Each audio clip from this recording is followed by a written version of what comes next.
Hey guys, welcome back to Embraced by Life. I'm your host Lisa, sharing with you our early retirement journey for myself, my husband Frank, and our dog Buddy. So it has been a little while, but I've got two pieces of good news. Number one, Frank just passed his driving exam on Friday. And number two, we just finished our bathroom renovation last week. So I do have a couple short videos there that you can see of the before and after of the bathroom renovation. So take a look at those. So let me tell you a little bit more about the driving exam here in Spain and getting over that threshold, which is just such an accomplishment for us. We've been really dealing with this for months, and then I'll tell you a little bit about renovating here in Spain and watch outs for that too.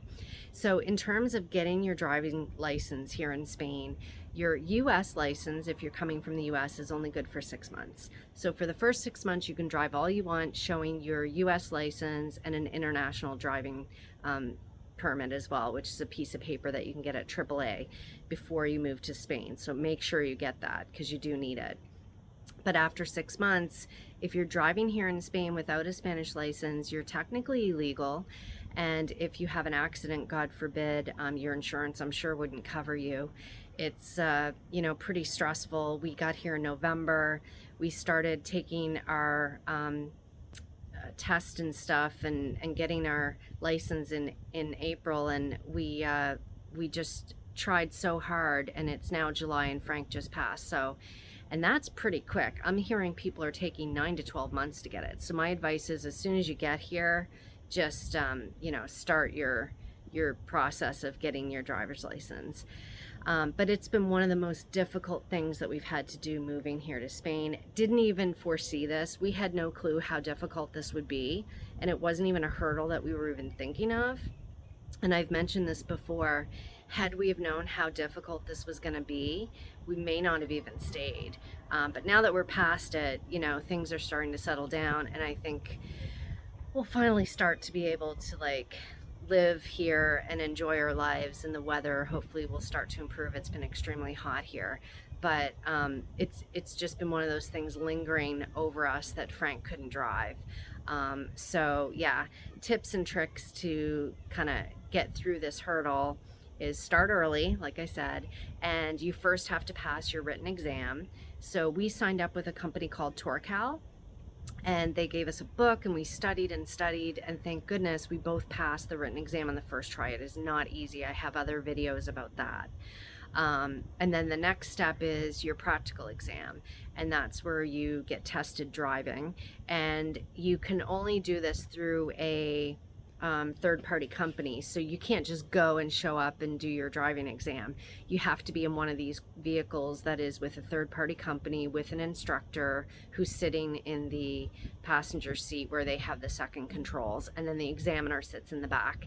And usually there's two people that go at one time, so you have two people getting tested. The first person goes first, the second person's sitting in the back with the examiner, and the instructor's in the front.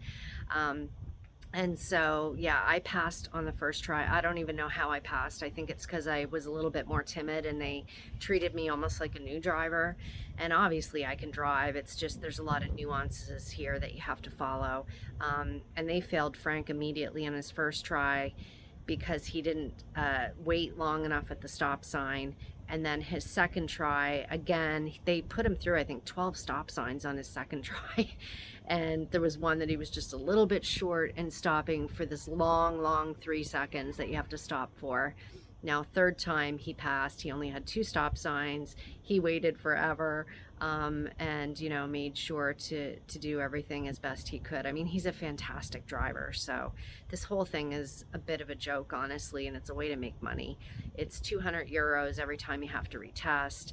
The examiners, it's all about luck. If you get a really good examiner, you'll be fine as long as you're following the rules. And the number one rule is waiting a full 3 long seconds at the stop sign. Another one is you can't go over a solid line if you're trying to maneuver around or something like that. You have to be very careful with crossing over those lines. And then where you park, you have to make sure if they tell you to park that you're parking in a legal parking spot and not something that's reserved for taxis or buses or anything like that. Those are immediate fails. I think if you're speeding, obviously they would fail you. and things like that. So it's great to go out and with an instructor, get your lessons. It helped us immensely. I learned just to keep my foot off the gas and let it roll. Go very slow. This is not normal driving, obviously. This is just getting through the exam. You just let it roll really slow because the stoplights do change really fast. And you just want to drive slow, and you're in a learner car, so everybody knows that you're getting your license, and they see you in a learner car, so they kind of avoid you anyway. So you just go slow and take your time. And but yeah, we would see people coming out crying after their exam because they're failing, and obviously we weren't crying, but we were very frustrated, and we didn't know what we were going to do if Frank didn't pass this past week. We were just ready to pack up and leave. Honestly, we were getting so frustrated over it because he's a really good driver, and it's not natural to do some of this stuff that you have to do to pass the exam. It's just nobody drives like that here or anywhere. So it's very unnatural, but you have to kind of roll with it and figure it out, and we've done that. So those are kind of the big lessons there.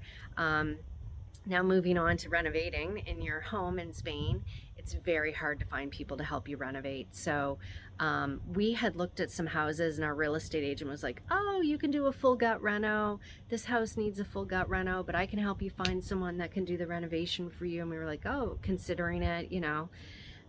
I would suggest don't do a full gut reno unless you have someone lined up to do it for you. It's very hard to find people to do renovations. We got super lucky to find these folks who are actually from the UK. They moved here, they speak English, and they've been working here for about 20 years doing renovations. They showed up on time, everything got done. But we've tried for other work, like 3, 4, 5, 6 people. They either show up and give you a quote and then don't get back to you, or they don't show up. It's not easy. So big watch out is I would never buy a house that needs a lot of renovations, and I'm so glad we didn't. Our bathroom's done. Like I said, check out our short videos there of the before and after, but thank heavens that's all we had to get done. In terms of major renovations, we have on our first floor a little pergola, and we need to get the ceiling, the glass ceiling, redone, and that's taken us about 4 months to find a company to come and do that. So we finally got someone to come, and it's quite expensive. So yeah, and the cost of renovations here is a bit expensive too if you want someone to show up on time and get it done. If someone's quoting you a really low quote for renovations, and if they're asking you for money up front, be very leery. People will come and take your money and run. So we took our time, found the right people. They didn't ask for like a money or deposit until there was a commitment, like until the people came and started already gutting out the bathroom. Then we gave them half of what we owed them when they were halfway done with the work. We didn't give them all this money up front, and they came and they showed up and they were reliable and recommended. So, and the company that we finally went with for our glass ceiling, they're very highly recommended, and a big company. Some of these smaller groups that came by, they wanted like over half up front, and we were like, I don't even think they'll show up. Well, they'll take our money and take off, which does happen here. So that's another big thing, is just, I would highly advise not buying something that needs a full renovation.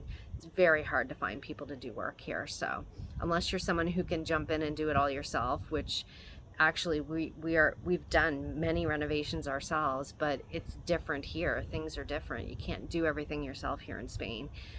There's a Leroy Merlin, which is kind of like Home Depot, but it's hard to find stuff. It's hard, even though Frank speaks Spanish, it's hard to translate with people and get what you need there.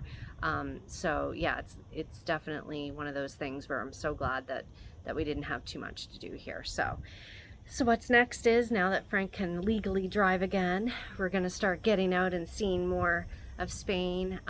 Once the weather clears, we'll get to the beach more, and once the weather clears, we'll start traveling more and settling in and giving this a real shot. If he didn't get his license, I don't know what we were going to do. We were not in a good place, quite frankly. So we've gotten past that, thank goodness.